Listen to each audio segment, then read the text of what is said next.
Pasasalamat, Bao.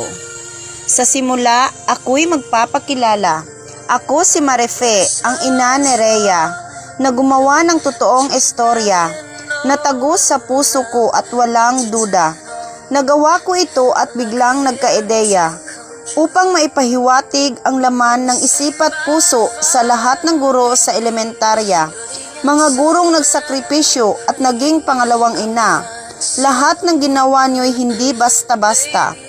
Tiniis nyo ang lahat kahit ugali ng estudyante iba-iba. At isa doon ang anak kong si Rhea na minsay nakakairita, nagpapagalit at nagpapawala ng gana. Pero di ko akalaing siya ngayon ay rarampa. Dahil sa lahat ng tulong nyo, siya ay gagraduate na.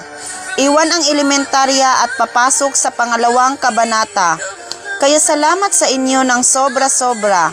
Di ko yun at di niya yun nagagawa kung hindi dahil sa inyo sinta.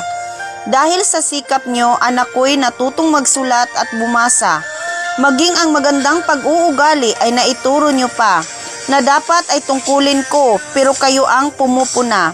Kaya pasasalamat ko'y sa sulat ko na lang na ipadama. Sa dami nyo naman, di ba?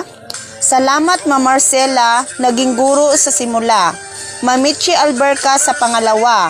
Hanggang sa Siriay tumungtong kay Ma'am Vicky, Ma'am Clemenia at Ma'am Eden Alberca. Nag-module kay Ma'am Helda at nagtapos sa grade 6 na si Ma'am Lelet. Di ko man na-mention ang iba, pero batid kong saludo ako sa inyo. Biyaya at pagpapala ng Diyos sa inyo ko idiniklara.